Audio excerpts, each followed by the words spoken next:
Bwana, mambo vipi? Ngoja niwape stori hii. Nilikuwa nafanya kazi kwa Wachina ya restaurant. Nilikuwa mnyenyekevu sana katika customer. Kwanza sikusomea, nilifundishwa hapo hapo, na Wachina ndio walivyo, anaweza akakuchukua akakufundisha. Na kawaida ya Mchina, yeye anafanya kazi, bosi anafanya kazi kuliko yeye mfanya kazi. Lakini wewe ukifanya sana unaona anakutesa, lakini yeye ndio anafanya kazi sana. Sasa nimefundishwa jinsi ya kuhudumia wateja. Sasa kuna mzee mmoja akanichukua huko, akanishawishi sana. Alikuwa akija ananipa vitipu vingi sana tena vya hali ya juu. Kumbe alikuwa ananitongoza au ananishawishi niende kumfanyia kazi kwenye biashara zake. Akafanikiwa kuning'oa kwenda kufanya kwenye biashara zake. Nilivyofika kule kwenye biashara zake, kumbe yule mzee ana kawaida ya akiona mganga kienyeji ni mzuri kwake, anamnunua kabisa, anampeleka nyumbani kwake. Sasa siku moja yule mganga alikuja kwenye biashara za yule mzee. Yule mganga akaniambiaje, bwana, inabidi nikutengenezee dawa umloge bosi wako akupende. Nikamwambia, mbona sasa hivi ananipenda? Anasema hapana, anakupenda lakini kuna vitu vinafanyaje, vinamfanya asikupende. Nikamwambia, bwana, ni kweli, lakini kwa hapo bado sijafikiria kwa sasa.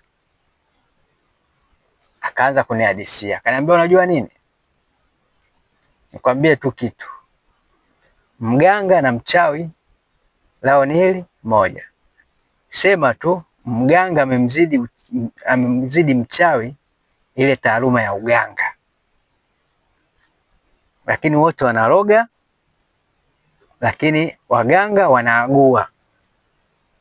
Akanipa hiyo story. Kwa hiyo nikajua kumbe ukimwona mchawi ujue mganga pia ni mchawi, sema yeye ana taaluma zaidi yafanyaje, ya kuagua.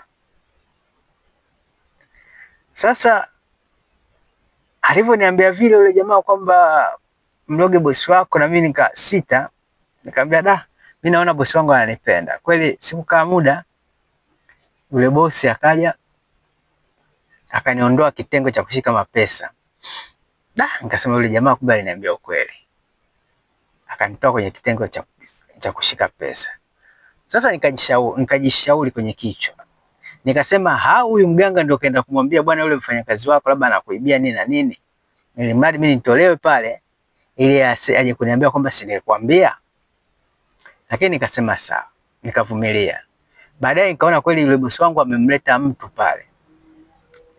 Nilivyoona tu nimeondolewa kitengo cha kushika pesa, lakini bado ni meneja, lakini sehemu ya kushika pesa mimi sishiki tena, wala hesabu sipigi tena. Nikajua hapa nimefukuzwa kazi.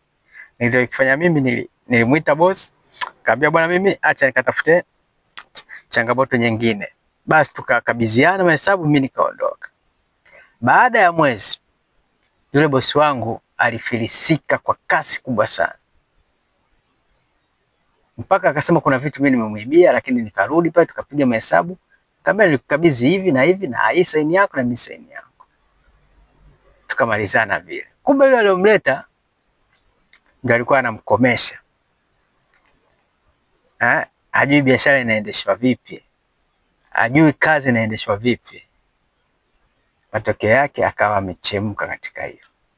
Kwa hiyo tujifunze, mtu anayekuingizia pesa ujue kajitoa vipi katika biashara yako. Usiangalie maneno ya mtu, angalia huyu kijana anakuingizia vipi pesa. Najua tu yule mganga alienda kunichongea mimi nitolewe kwa sababu nilikataa kumpa pesa ya kumloga bosi anipende. Kumbe hakuna chochote bosi alikuwa ananipenda, lakini fitina yeye ndo kaenda kuziweka na mimi nikaondolewa. Lakini kumbe akupigia teke amekupunguzia mwendo. Kwa hiyo kumbe alinipa ujasiri wa kwenda kupata sehemu nzuri zaidi, na kweli nikapata sehemu nzuri zaidi. Matokeo yake kule kwake biashara zile zikafa, lakini sijui sasa hivi yuko wapi. Lakini ni mtu mmoja safi sana, ni vishaishi tu vya mtu, lakini ni mtu mmoja safi, ana upendo sana. Big up bosi wangu, najua ukiona hii sura utanifahamu na utanikumbuka. Nakupa hai. Bye bye. Usiseme sijakwambia. Kaa na watu vizuri.